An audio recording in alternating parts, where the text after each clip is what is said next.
This Friday, see what critics are calling a cold-blooded masterpiece. Hello, Finney. You're dead. Dead is just a word. Did you think our story was over? Discover the secret He brought us here for a reason. behind the mask. What do you think happens when you die? It's time to find out. Ethan Hawke, I'm not afraid of you. You should be. Black Phone 2, only in theaters Friday. Rated R, under 17, not admitted without parent. Welcome back to I Want That Too, the podcast where Disney merch meets Disney history. I'm entertainment writer Jim Hill, and as always, I'm joined by the lovely Lauren Hersey. And we were just kibitzing before we got the show started recording here today, folks. And Lauren, you got to go do something really cool last night. You got to see the, what is it? Is it the national tour of Six that came to town? Or Yeah, so Six, the musical, I saw it in Pittsburgh at the Benedum, and they're here from October 7th through the weekend. So you would assume that it's a very popular show to get that many dates. But it was something. Are you familiar with that show? Yeah, I was mentioning as we were chatting a bit about it. I keep the Broadway channel Sirius XM on in the car. It's kind of a palate cleanser, and they play a ridiculous amount of Six, and it's a really strong score. And it sounds like it would be, well, I mean, it's a play, it's a rock concert, it's a female empowerment thing. It's not your typical musical though. Like I've listened to the soundtrack, but I had no idea what to expect as far as the show went. And so when we got in the theater, we had great seats, like, and the queens came out, and there were the six queens in a band, like a live band, and that was it. That was the whole show. It was those six girls and the band, and then I think it was 90 minutes and no intermission. It was definitely a different vibe. Well, but again, the reason I do this show with Lauren Hersey is you tell them about the connection you made between Six and that brand new Disney villain show that just opened up at the studios. Yeah, so I mean, just so you guys know a little bit about me, I always say I have a crime investigation always going on in my head. Like, just imagine all like the red strings connecting everything together. And so that is how I view the world. And so with this, I'm watching the show. I literally wanted to pick up my phone and text you and be like, oh my gosh, I now know how the Hollywood Studios villain show like got the premise. Because the whole premise of Six is which queen got the rawest deal with King Henry. Well, if you go to Hollywood Studios and you watch the new villain show, which we loved, remember? I mean, I think we saw it 3 times our last trip.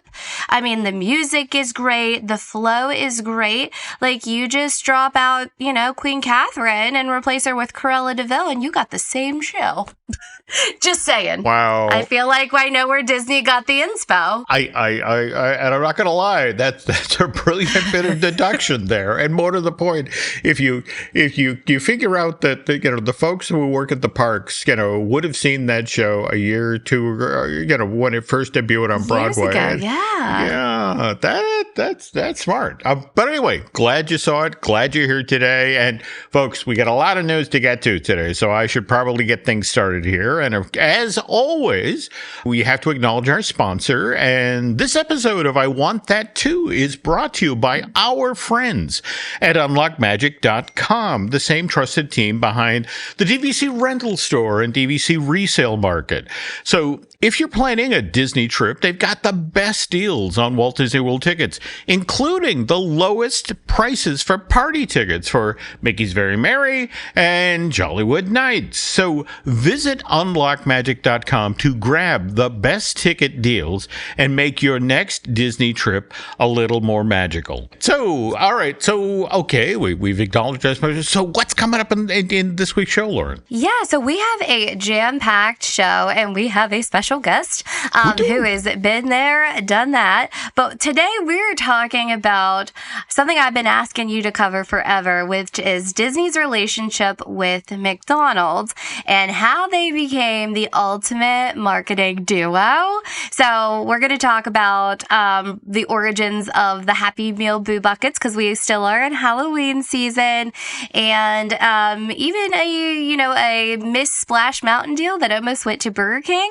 And we're bringing retired Disney Imagineer Jim Shull into the conversation because he was in the room where it happened. Right, Jim? He was. Absolutely. That after when Disney in 96 signed the 10-year alliance with McDonald's, Mr. Shull was part of the team from Imagineering that then worked directly with McDonald's. But we'll get to that later on today's show.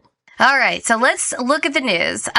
First up is we're talking about Disney collectibles, and I read an article that says that Disney collectibles are expected to skyrocket in value before the end of this year. So obviously, I was intrigued. This is a merch show. Like, I'm sure we got a ton of collectors, including us. So what this report says is that the global collectors market is projected to grow 6.2 compound annual growth rate for this year, grow by 6% this year to $512 billion by the end of this year. And what's interesting, that's the whole collector market. Disney memorabilia is what really remains on top as one of the most in-demand categories that are fueling some of that growth. Mm-hmm. Yeah, so we got four categories that are seeing the big jump. So, like, if you are a Disney collector, and maybe a lucky Disney collector, like, maybe go through the attic and see if you have any of this stuff. Well, all right, so first category is early Disneyland memorabilia. Now, when we say early, we're talking pre-1960s. And what's happened here, folks, is, again, Disneyland is celebrating its 70th anniversary.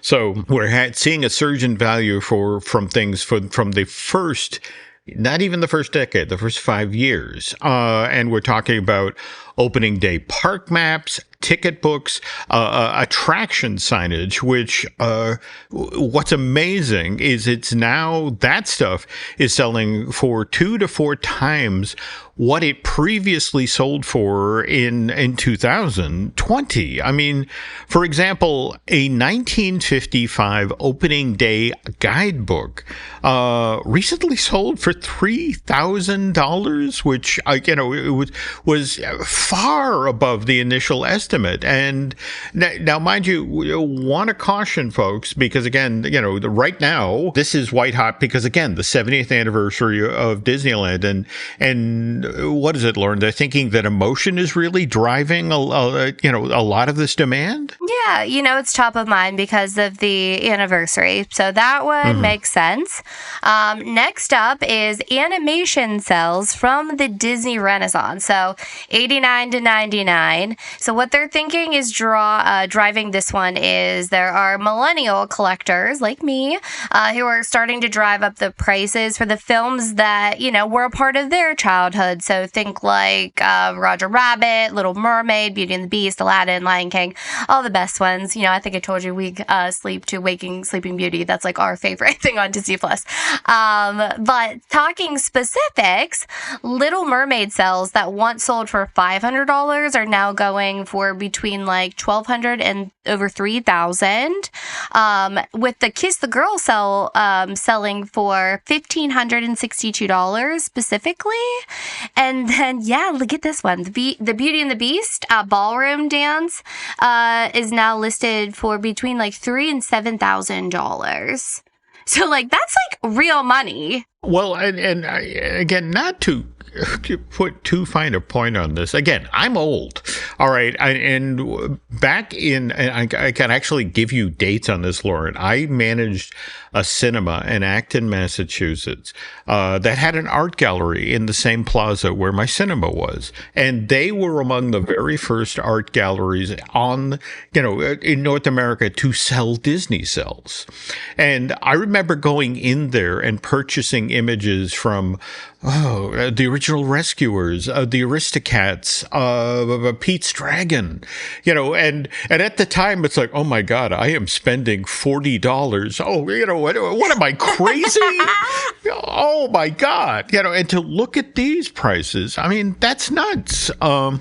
But anyway, continuing on here, folks, the other thing that seems to be doing very well are high-end Disney collaborations and artist series. I mean, and look, we've talked on the show about some of these crossover things. Like, for example, the Legos Ideas Steamboat Willie, the Lego sets. I mean, now, mind you, this one came on the market in 2019, got retired in 2020, and now again, now you got to look around because the price varies on the resale market. You can sometimes get this for as low as $145. More often than not, it's closer to $175, $180, and more recently, because again, this is all about nostalgia. The Lego River Steamboat, which again, remember what just happened in Florida? Rivers of America just went away. So this got introduced in 2025. It's expected to follow in much the same way as the Steamboat Willie set, that because of nostalgia, and fondness of things from the past, that would be a good investment, something to grab the set aside. But again, crucial to remember, there are certain factors at play here, folks. Chief among these, limited production, and Lego fans are kind of crazy when it comes to the craftsmanship, and likewise, display appeal. In fact, my sister Andrea's friend Dan, again, is a Lego adult, and you go over to his house, and inside of his kitchen, the upper display space in the kitchen is all of these amazing Lego sets. And all I could think of is, we have cats, and those would be on the floor now. But all right, so what else should people be aware of in regard to things that are spiking in the collectible space? Last one for today is rare Disney pins. Obviously, people love their pins. Super strong collectible. So, like, one specifically that they highlight are the 1999 Millennium Celebration pin and the Epcot 20th anniversary. Like, these pins can sell for over $1,000. So, again, anything that's like exclusive, low production, things that sell out quickly, that's where you're seeing these spikes on the secondary market. So check your pin books, check your jewelry box. And this all makes sense because, I mean, collectors are passionate, and like, if you are a collector, like, your number one job is to finish your collection. So this all made sense, but I thought it was like a really, really interesting time that they're saying that before the end of this year that these things are going to spike. Yeah. Now, speaking of which, remember, when we started this particular story on today's podcast, we talked about what's driving, what's going on right now is the celebration of Disneyland's 70th. Okay. Now, important to understand that will end, this year. And the notion is the spotlight will go off, folks. All right. And, so, and you have to be ready for that. That if you are in this space for the short term and you have these sorts of things that you're putting around the marketplace, just be ready that, December, January, February, you're going to see a softening of demand. On the other hand, if you're smart, and you buy up, wait for the sales, grab some of this Disneyland 70th stuff and then stock it away. The Disneyland 75th anniversary, is coming up in 2030. And it's quite likely that the same folks who were excited, or more to the point, speculators who are stepping into this space, same thing. Disneyland will do another full court press. And in fact, it was so interesting to me. Dancing with the Stars last week had their Disney night. And, and again, you got to remember the 70th anniversary was largely something Disney pushed over the summer, but they used this 2-hour-long live broadcast on ABC to remind people, Disneyland 70th. I can't tell you the number of pairs of dancers they had in the park who, somehow, out ahead of, and we're doing a Viennese waltz. But did I mention Disneyland 70th anniversary? They worked it in there. But anyway, just be aware of that, folks, and remember, that right now is what's fueling demand for anything vintage and limited run, but 70th anniversary ends in December, folks. Just be ready, okay? Yes. All right. Switching gears to something that, from my childhood, the Boo Buckets are back. So we are talking McDonald's. And I know that this is a Disney show. This is a Disney merch show, but we do like to talk about adjacencies. And if you can't tell from my tone, I am, super, super pumped. But not everybody is excited as I am about Boo Buckets, and I'm sure there are people that don't even know what it is. So let me start from the beginning. And a Boo Bucket is the Halloween-themed Happy Meal pail that McDonald's puts out every few years. Instead of getting that red Happy Meal box with the golden arches handle, you know what I'm talking about? And then people use them as trick-or-treat buckets.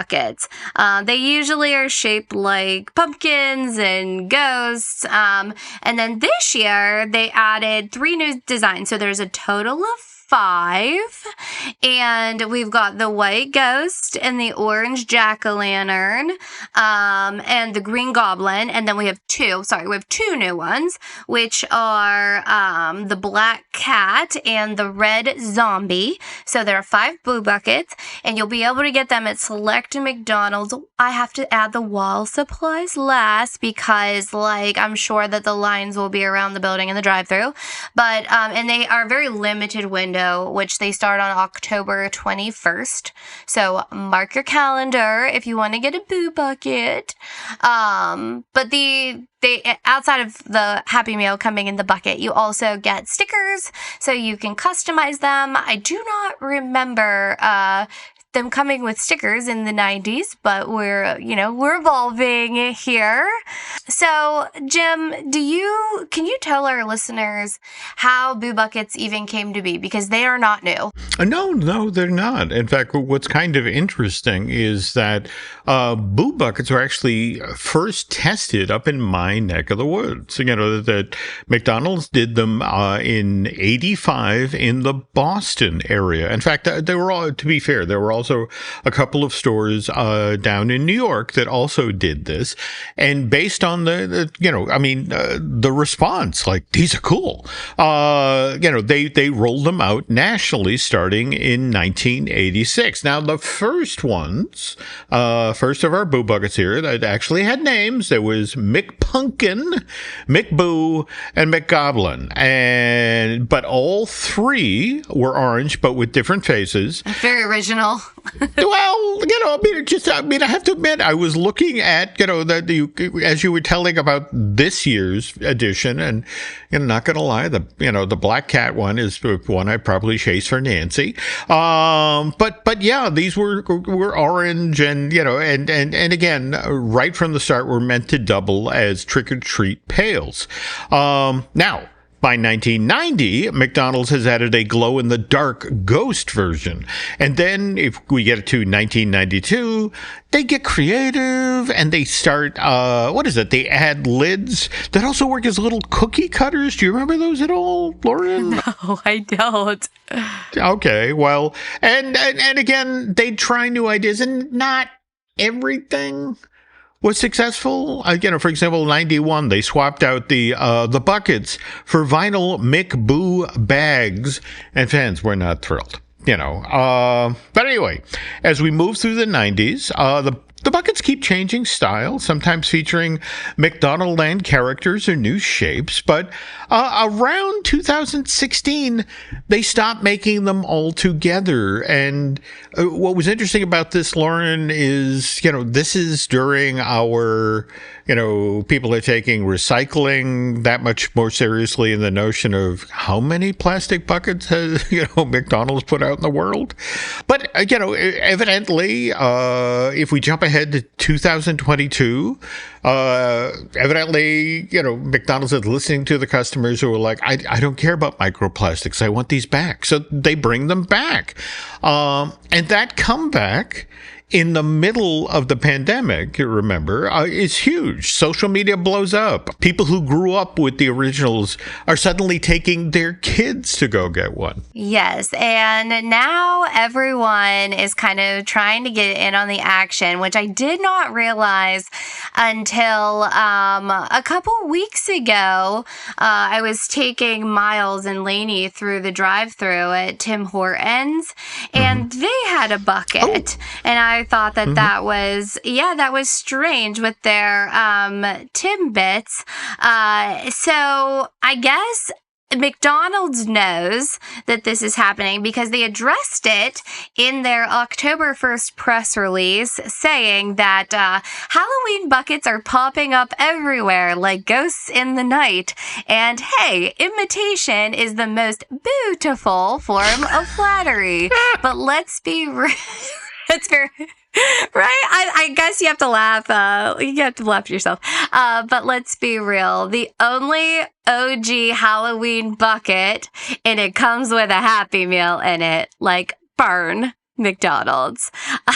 So not only Tim Hortons, but we're also talking about Burger King and Dunkin', and I think I even saw like Home Depot had some type of Halloween bucket situation. Oh, wow. Okay. Interesting. Are any of these worth putting in the spotlight? Well, I think Burger King, which is actually funny because we're going to talk about Burger King as a part of today's feature, but that they jumped in and they're bringing back their Halloween buckets. Now, they only started last year, and theirs start on October 13th. So by the time this show hits the airwaves, you can get your hands on a Burger King bucket. So the 2025 pail, it has versions of their like monster menu. So you're seeing like the Jack-o'-lantern Whopper and Vampire Nuggets, Mummy Mozzarella fries. But it looks like they just have one bucket, not 5 like McDonald's. And then, like I said, we have Tim Hortons. Their bucket is $10.99 and it's filled with 31 Timbits. And then what's cool about this one is that you can bring it back to Tim Hortons and get a refill for $6. So I thought that was a pretty good deal. We bought one. Like I literally have one sitting next to my door just in case we go on a donut run, because that happens. Okay. Love me some Tim Hortons coffee. So this is actually, something, if we had Hortons out here, I only get Hortons when I either travel out to Ohio, and they're down in West Virginia, really? Yeah, we have several Tim Hortons in this market. That's a Canadian brand. I guess I forget that not everybody has Tim Hortons, but we also do have Dunkin'. Yeah. We have Dunkin' too, and they have a Halloween Munchkin bucket in some of their markets. It's black with a purple lid. Now theirs comes with 50 Munchkins for $18.99. Do you have Dunkin'?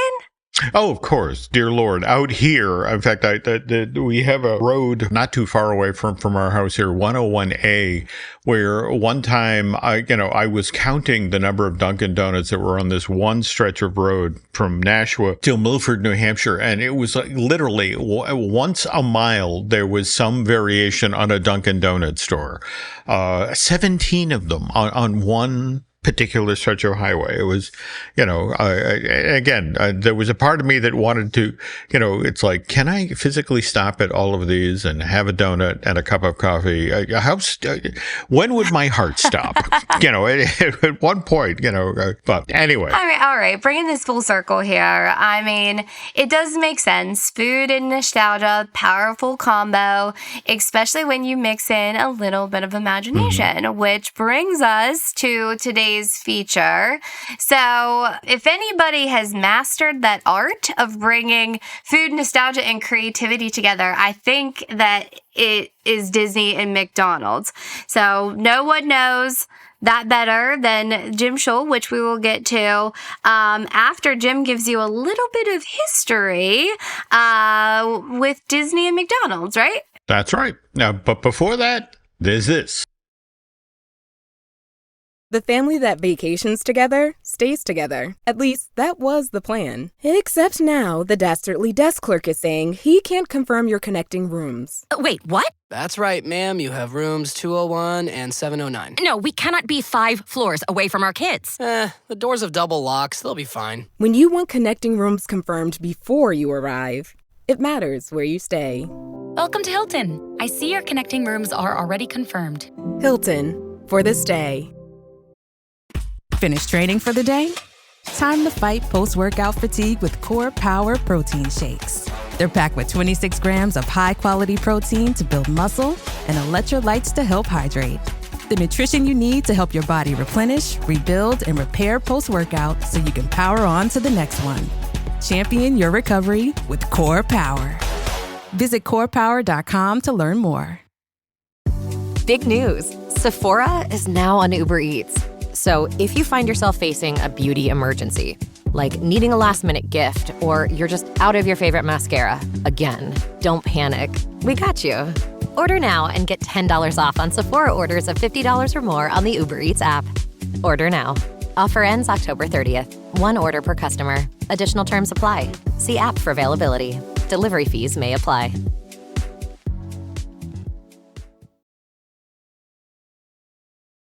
Okay, so we talked Disney, we talked McDonald's, particular focus on Boo Buckets here. But if we talk about Disney and its history with McDonald's, I'll learn what's kind of interesting. This actually dates back to the late 1970s, or should I say that McDonald's history with certain Disney executives specifically dates back to 1979. And to explain, Paramount Pictures is producing Star Trek the Motion Picture. And this is, the big screen version of the NBC series that got canceled after 3 seasons. So Captain Kirk didn't get to complete his 5-year mission. So it was a very big deal that it was finally coming to the big screen. But here's the thing. One Michael Eisner is the president of Paramount Pictures, and he's spending an awful lot of money to make this Star Trek movie. So he wants to make sure that everybody in North America knows that this is coming. So he then turns to junior executive at Paramount at the time, Jeffrey Katzenberg, and says, all right, what are we going to do here? And, how are we going to make sure as many people as possible know about our Star Trek movie that has, by the way, at that point, a locked-in release date of December. It's literally the week before Christmas, 1979, Lauren. And Jeffrey's now, wait a minute. McDonald's just this summer started doing something interesting. They're trying out this thing called a Happy Meal. And in fact, they're only doing it in a couple of regions around the country. But the idea is, if you go through the drive-through, they'll sell you a car for a circus train along with, a hamburger, a teeny bag of fries, and an itty-bitty soda. And Eisner's like, could we use that to make people aware of our Star Trek movie? And Katzenberg says, hang on, let me call the people at Oak Brook. That's where the corporate headquarters for McDonald's was. And what they worked out, Lauren, was that we're talking late fall, early winter. If you drove through a McDonald's, a national McDonald's, not just a regional, so all the McDonald's in North America, and you could buy a Happy Meal with the USS Enterprise on the side of it, and inside was a plastic Captain Kirk or Admiral Kirk, and Mr. Spock and the like. So, but anyway, it was a huge success. It helped make the Star Trek The Motion Picture, which, by the way, a really terrible movie. But it made it a financial success. And a lot of, why we have Star Trek movies today is because that film did as well as it did. Anyway, Lauren, we now jump ahead 5 years. It's the fall of '84. And Michael Eisner and Jeffrey Katzenberg are now in charge of the Walt Disney Company. And they very clearly remember what a difference it made tying Star Trek The Motion Picture to McDonald's when it came to raising awareness of public awareness of an upcoming film. And what especially, it was like, the growling at Disney was because in 1985, Steven Spielberg cut a deal with McDonald's, and that was used, the Happy Meal was used to promote E.T. the Extraterrestrial. And then in 1986, it was used to promote Spielberg's first ever animated film, An American Tail. So this was Disney. It's like, oh, okay, all right, we gotta get something going with McDonald's. We just got to do this. But again, it's got to be special. And so they reach out to the folks at Oak Brook. And initially, Lauren, it's not a Happy Meal thing. But what they do is that, do you remember McDonald's gift certificates? Do you remember those at all? You used to be able to buy them during the holiday season for like $5 a book. Oh, yeah. Okay. All right. Well, in '87, what they did to help promote sales of the McDonald's gift certificates is if you bought a book, and this was on the heels of Cinderella being re-released to theaters that November. If you bought a book of McDonald's gift certificates, they would give you here's the brilliant part of the campaign. You could either get a Gus or a Jacques Christmas ornament. Oh, wow. Okay, but if you wanted them both, you had to buy $10 worth of gift certificates.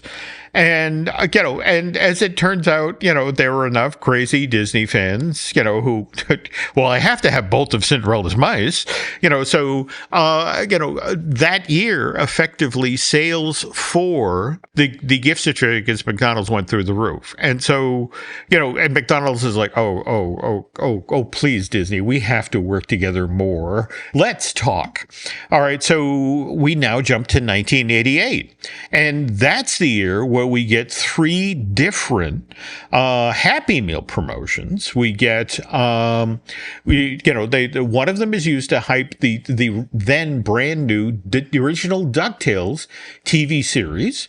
Another one is used to promote, the theatrical re-release of Bambi. And then the final one is actually used to promote Disney's newest feature-length animated film, and that year it was Oliver and Company.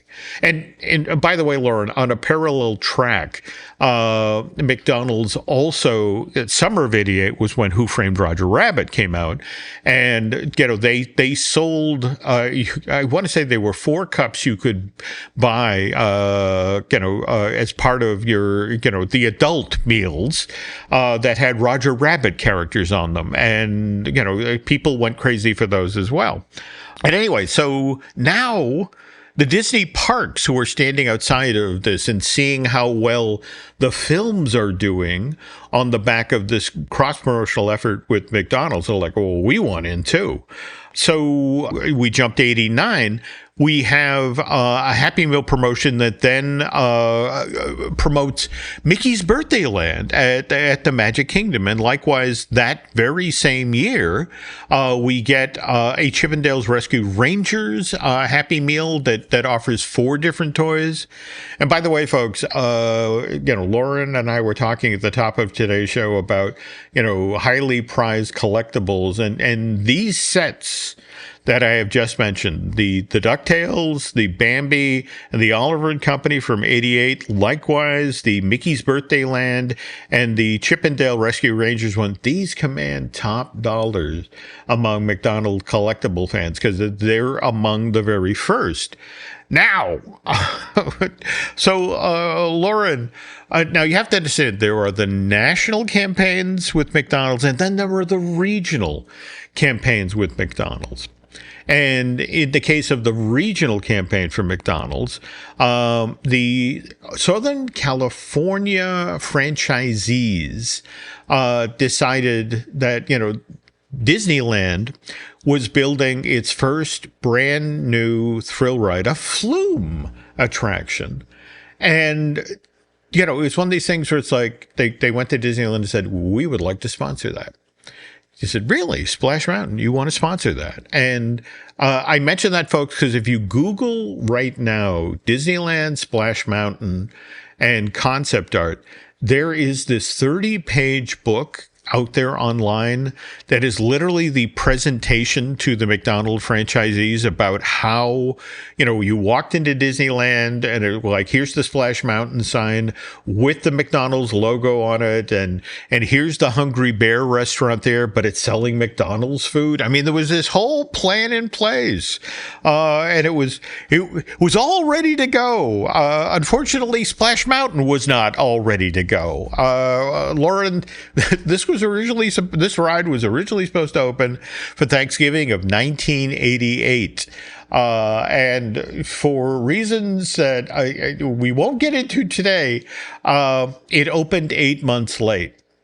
And the McDonald's franchisees of Southern California were so ticked off because, again, they had agreed to sponsor the attraction. They were going to do this huge promotion with all of their restaurants out in Southern California so everybody would know. And then this thing opens up 8 months late, and it's just like, Argh. And it creates this weird moment of bad blood between Disney and McDonald's.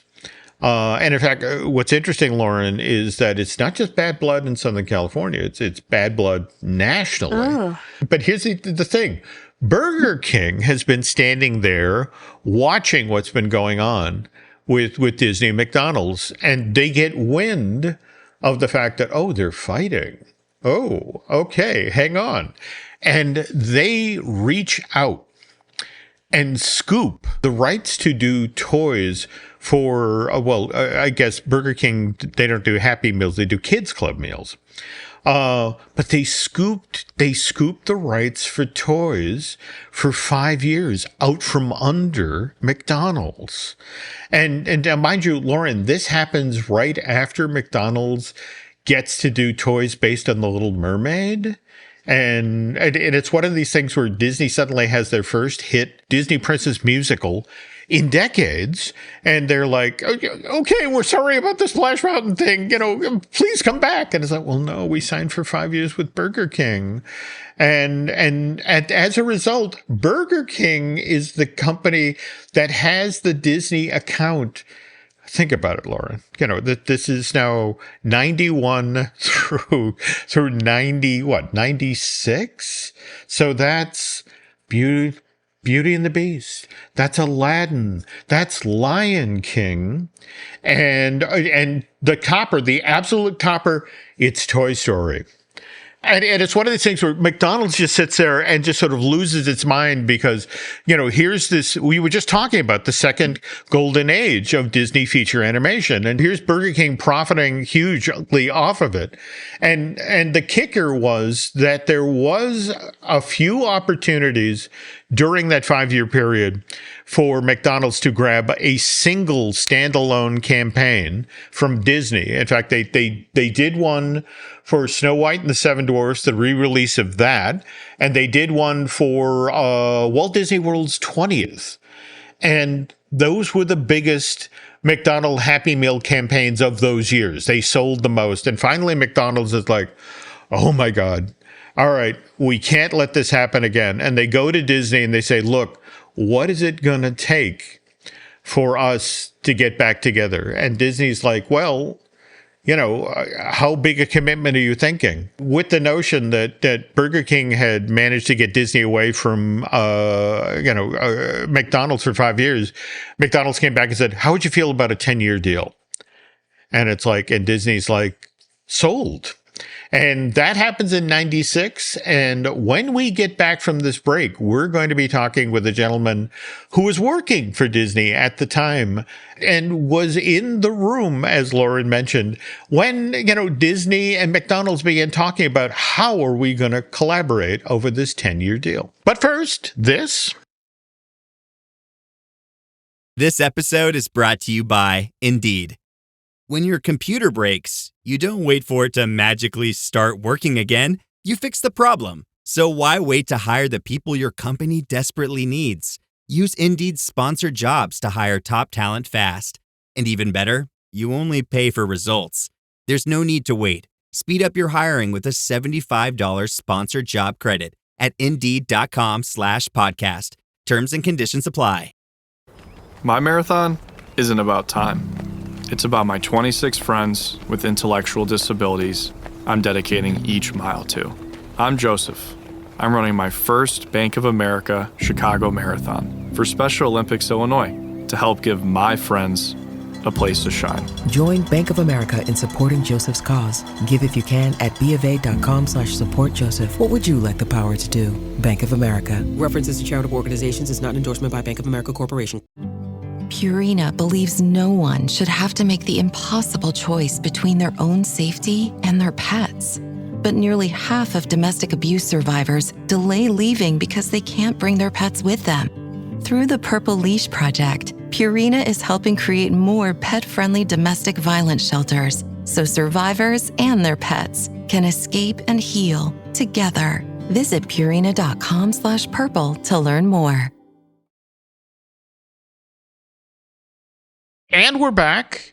And right now, a huge treat, folks. We are now joined by veteran Imagineer Jim Shull, who, by the way, is my partner in crime, along with Mr. Testa over on the Disney Unpacked. That's our video series for Patreon. Also want to stress here that Mr. Shull has his own wonderful YouTube channel, Disney Journeys, and shares all sorts of great stories over there. But today, we've got Jim on I Want That Too with myself and Lauren because, well, you were in the room where it happened at least a couple of times in regard to the Disney and McDonald's, the big 10-year alliance, right? This is all true, but before we get started on that story, I want to stress the fact that there is a statute of limitations. And here in California, I'm only about an hour and a half drive from the Mexico border. So if you're coming after me, I have a head start. Well, okay. Wow. I guess we're going to get some good stories today. Oh, bring the tea. Give it to us. Well, now, just to start, Jim, and then let's step back a little bit before we get into the alliance.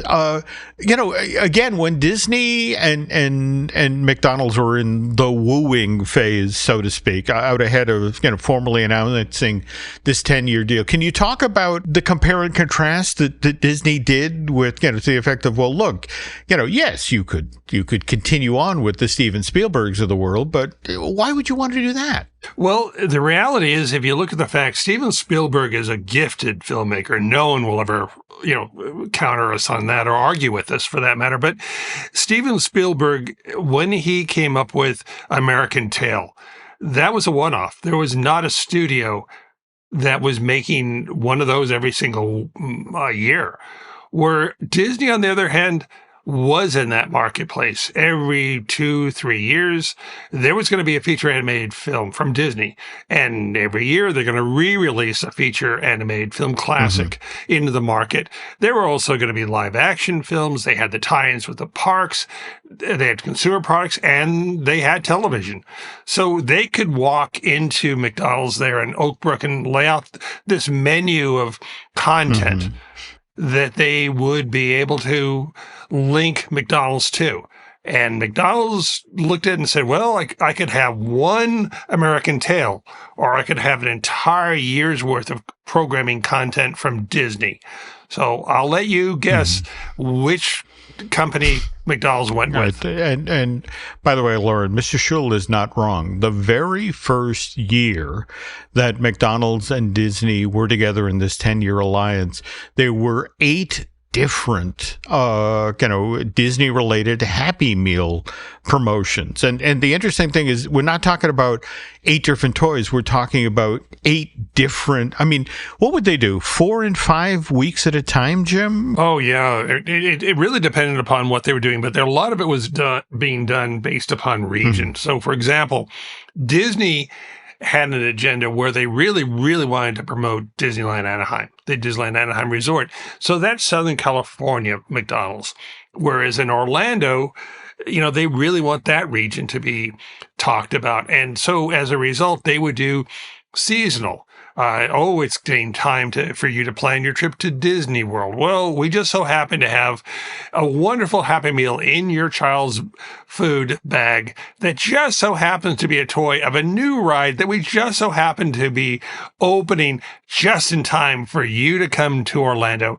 So, spend your holiday and vacation dollars wisely. Wait a second. Are you telling me that there were McDonald's Happy Meal toys for rides? Oh, absolutely. Yeah. I did not know that. Well, actually, Mr. Shull has a great story about, in fact, that this was just done for the 50th anniversary of Disney World. They did 8 toys for the 50th anniversary, but each of them, explain, Jim, that they didn't just break them down, what was it, 2 per park, and then they'd actually, for example, they pushed the most recent ride that had opened at that time, right? Oh, absolutely. What McDonald's would do is they would have these toys in the Happy Meal, but what Disney wanted them to have to be toys of new rides. So, for example, they had one of, Mickey and Minnie in their little red coupe that you'd see if you went on the Mickey and Minnie's Runaway Railway ride. They also had a different toy which had one of the major characters and the Yeti in the back seat. So, they were, I wouldn't say shameless, but it's the next county over. It's brilliant, but you could only get these if you were in one of those specific regions? Often they would. They'd have the generic toy where you could get in any regions, but they would do a focus on the region that they were trying to specifically market into. In the case of Disney World, it's a little more generous in their scope because anything east of the Mississippi is the market for Walt Disney World.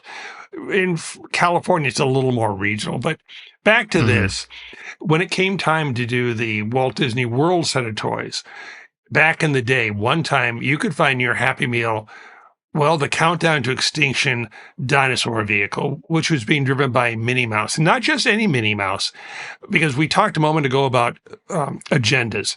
Because at the time when Disney was really pushing the Mickey Mouse shorts out on social media and all of those different formats, they had a version of Mickey and Minnie that was very different than the classic Mickey or Minnie. So this was the Countdown to Extinction vehicle driven by that version of Minnie Mouse, and in the back seat was a dinosaur. Oh my gosh. It's kind of the ultimate in Venn diagrams, wouldn't you think? Well, but now speaking of Venn diagrams, an important part of the Disney McDonald's alliance wasn't just that, McDonald's was looking for, IP, things to put in boxes, Happy Meal boxes to compel people to come through the drive-thru. They actually wanted to tap into Disney's expertise in regard to, guest experiences and that sort of thing. In fact, that's something you yourself, Jim, had firsthand experience with, right? Yeah, indeed. Because originally when McDonald's started, they did not have a drive-thru. Hard to believe. I mean, they didn't even have a restaurant. You would just drive up, park your car, walk up to the window and get your hamburger, come back to the car and sit and enjoy it. But later on, they did develop these drive-thrus. And when I started to work alongside of McDonald's, I found an interesting statistic. When I had a meeting there in Oak Brook, which was their then headquarters in Illinois, I found out from them that 50% of all the food, which is all the money they made, was made through a little 18-inch hole in a wall, which is what we knew as the drive-thru. Now, it was efficient, but it wasn't necessarily a good experience. It was an efficient experience, but not a good one.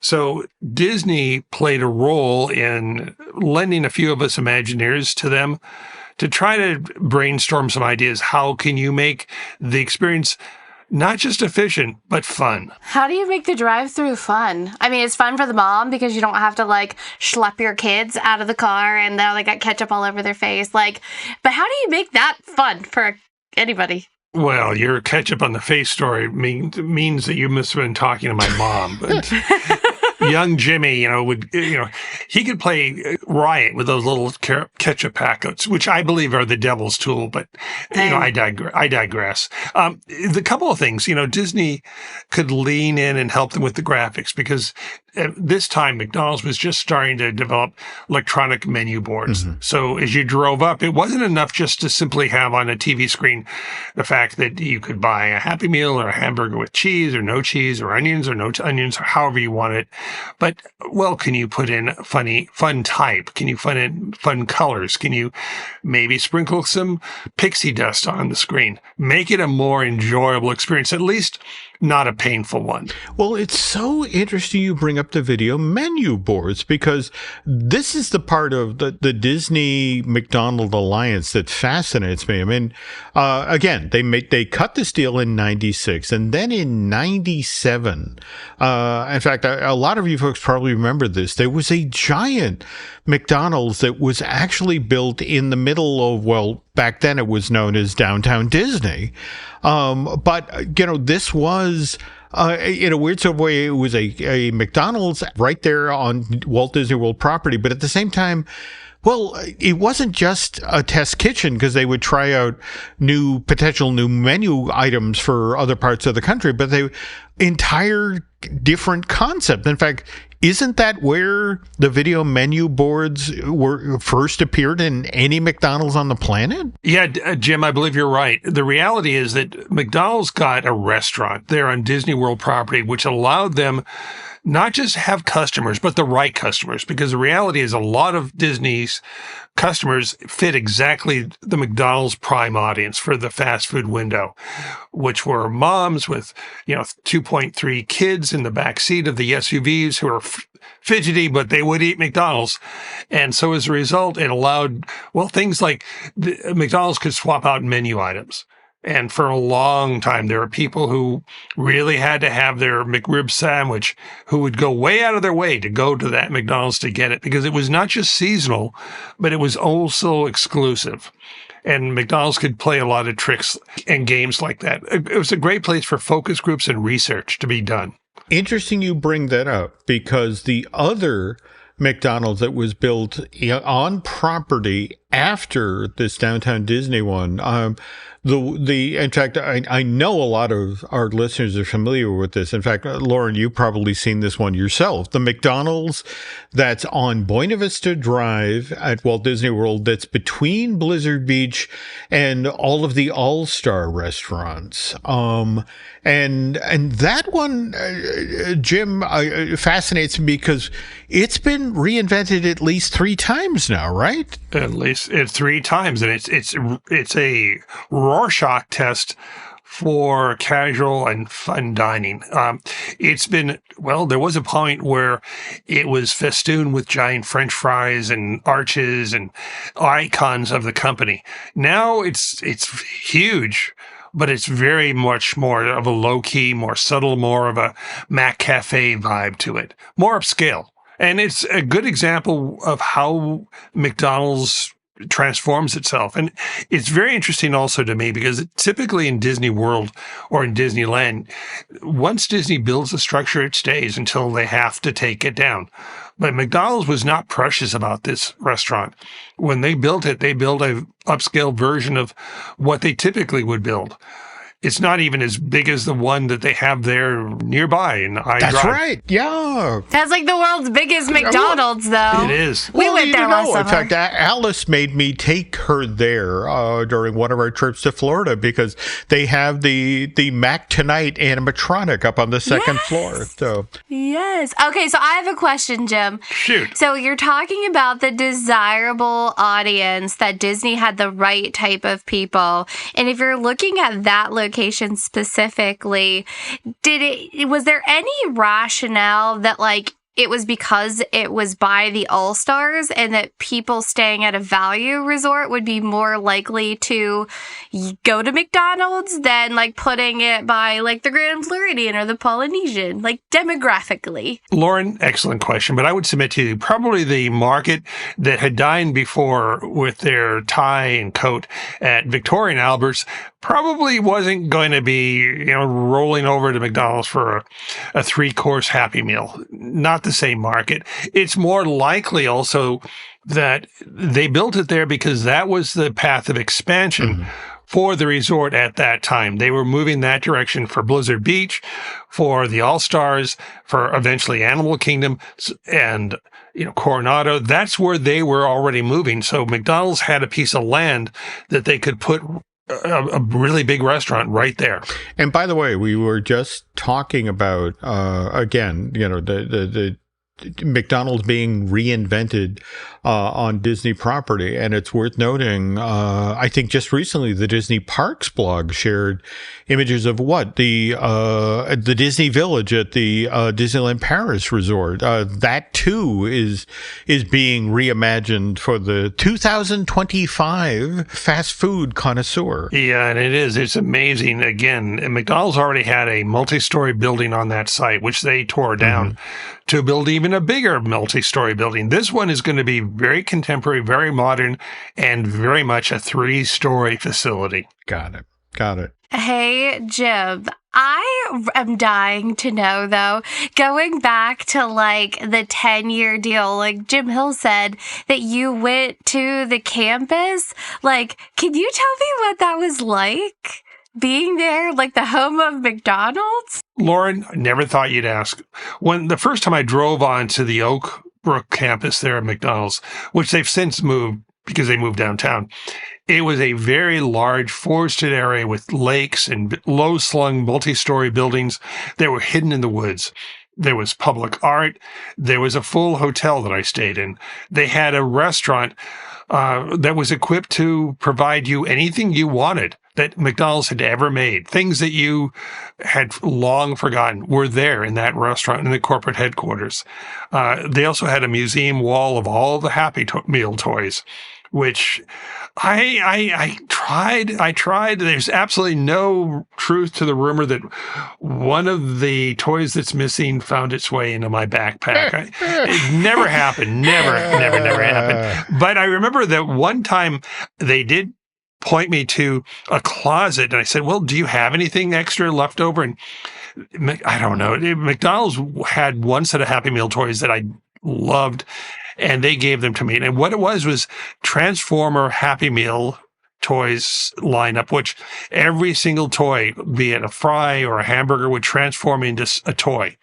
And they were wonderful, and they were pure IP. And, if one of our listeners has one, please comment in the comment section below. Wow. Now, we now have to move to the part of the story where the deal doesn't get renewed. And again, this had been highly successful for both Disney and McDonald's. Everybody was happy with what was going on. But as we transition into the mid-2000s, Lauren, this is suddenly when childhood obesity has become a hot button issue. And the folks at Disney are like, oh my God, we have this wonderful deal with McDonald's, but at the same time, we have to understand what's going on in the public forum. And, they opt not to renew. Is that right, Jim? Yeah, well, there are a couple of reasons why they didn't renew, but that was one of them. I mean, it was a time when health was front and center. And so suddenly I remember, again, I've got to have my toy collection complete. And driving through McDonald's, driving to get my Happy Meal, and suddenly they say, well, would you like apple slices instead of fries? And it's like, oh, crossing the streams. Don't do that. I tried ketchup on, I put ketchup on apple. Doesn't work.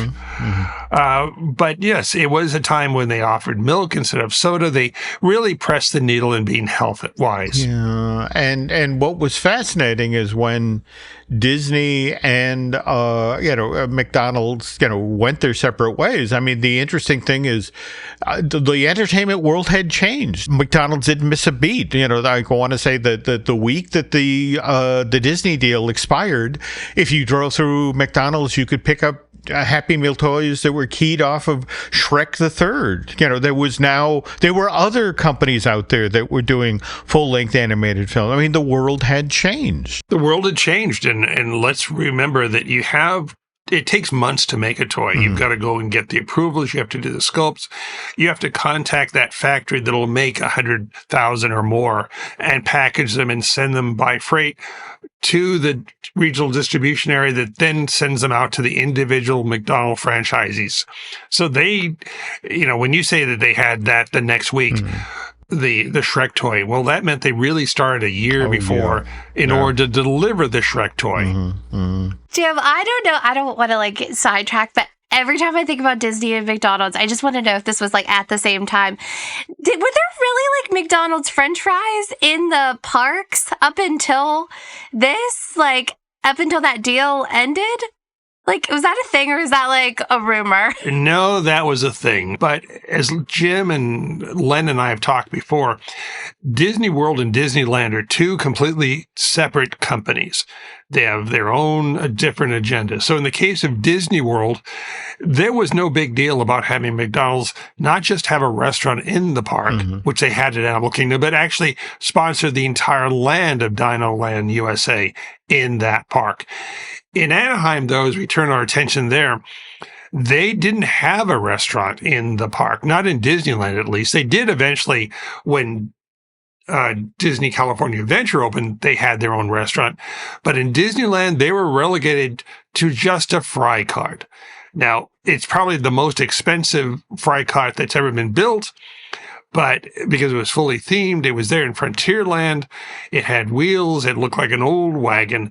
And it did pump out a delicious smell of fresh McDonald's fries. But that's all they sold. Did it have one of those little monkeys at the popcorn carts? I just am so jealous that I didn't get to see the McDonald's fry cart. But the interesting thing, at one point in Walt Disney World, there were 6 different places on property, or that where you could get. But it was fascinating because they would limit.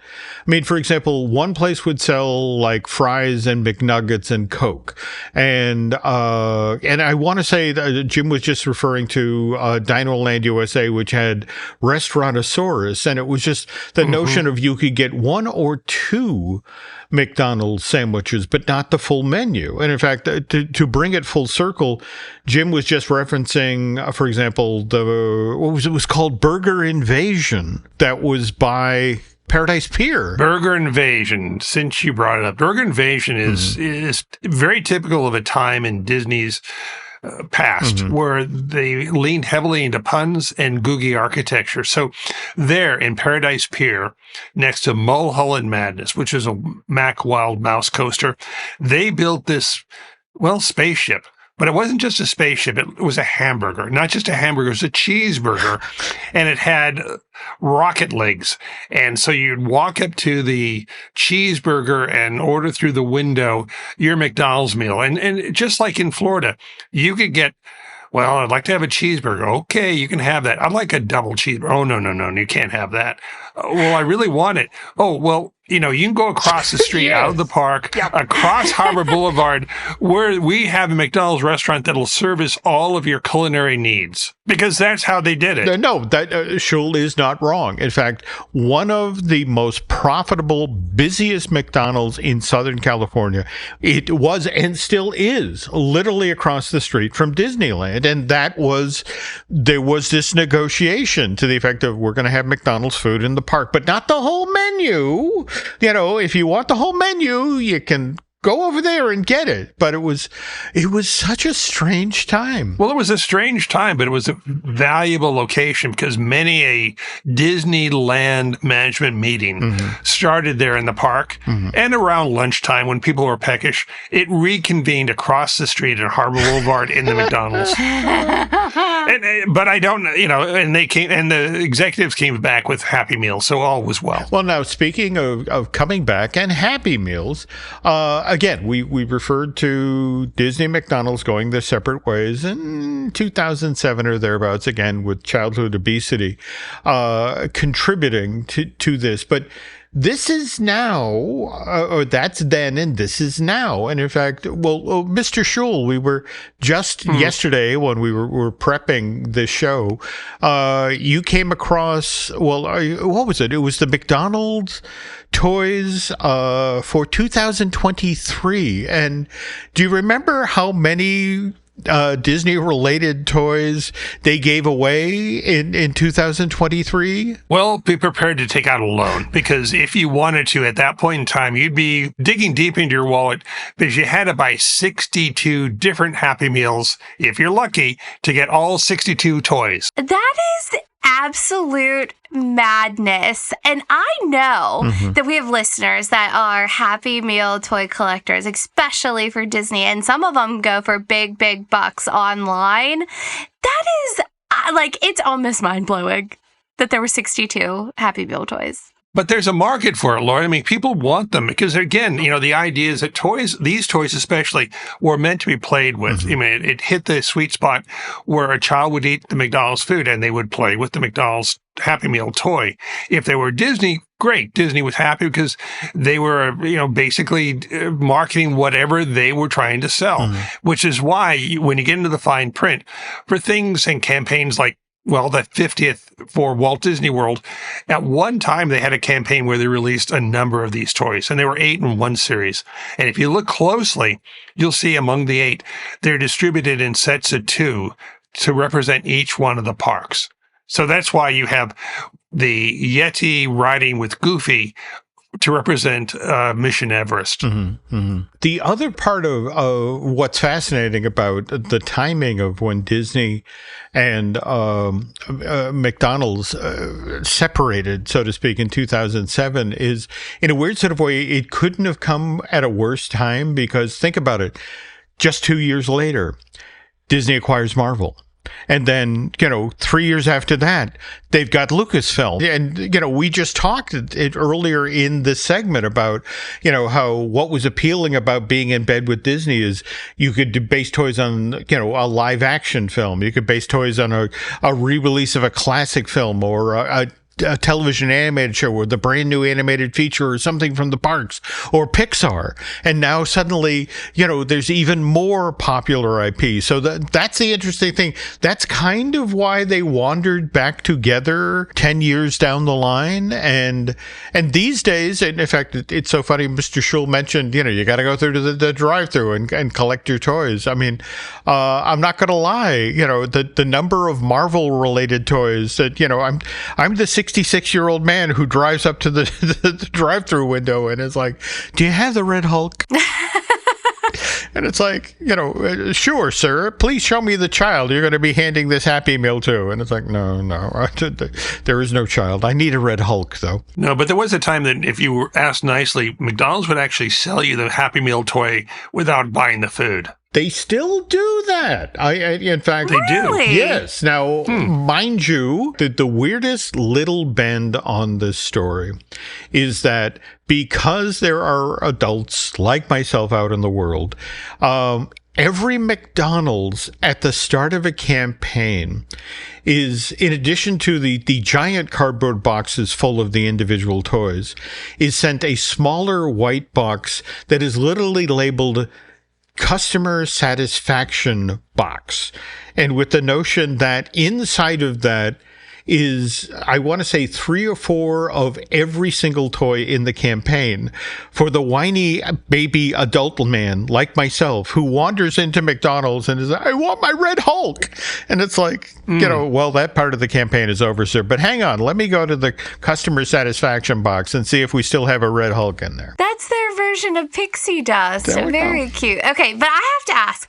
So if, going back to there being McDonald's in the parks, because this is like new to me, could you get a Happy Meal in the theme parks? Ooh. No, there were firewalls, and they were very specific. And again, it goes back to what Jim and I talked about earlier in today's show is, you could bring McDonald's into Disneyland, for example, and there were plans that the old Hungry Bear restaurant, which is across from Splash Mountain, was going to be a McDonald's restaurant. Now, when that was an unfortunate event, and the whole thing went south. And I don't mean Song of the South. It resulted in the Hungry Bears being unsponsored by McDonald's, but there were plans. Yeah, and Lauren, what's fascinating is if you drill down into it. Now, Jim was just talking about, for example, the fry cart that was built for Frontierland at Disneyland. That I want to say it was literally called Westward Ho. It looked like a Conestoga wagon, but it did. For each park, they'd create a way for the McDonald's to fit into that specific world. I mean, for example, the Fairfax Market on Sunset Boulevard, that's modeled after the farmers market. They had in their Fairfax fries. And to be honest, given that we're in the process of having Dinoland USA turned into the Tropical Americas at Animal Kingdom, one of the things we lost when that happened was my favorite name for a McDonald's setup at a Disney park. And this was, what was it, Jim? Petra Fries? Yeah, as we said earlier, there was a time when Disney, they never saw a pun they didn't love. My kind of people. All right. So bringing today's feature to a close here, is there anything looking back on that time, Jim, when Disney and McDonald's work so closely together that you wish people knew more about? Well, I think the biggest thing is, McDonald's and Disney both were large corporations in that point in time, and their needs and interests intersected. Disney, when they opened in 1955, did not, they served the kind of McDonald's meal menu, but they didn't exactly, because there was no McDonald's. I mean, food was kind of, you're hungry, we got to serve them something, and they'll eat a hamburger. Whereas McDonald's perfected through Ray Kroc and the McDonald's system, serving fresh, hot food, not exactly to order, but it would be fresh, hot, and very inexpensive. Good value.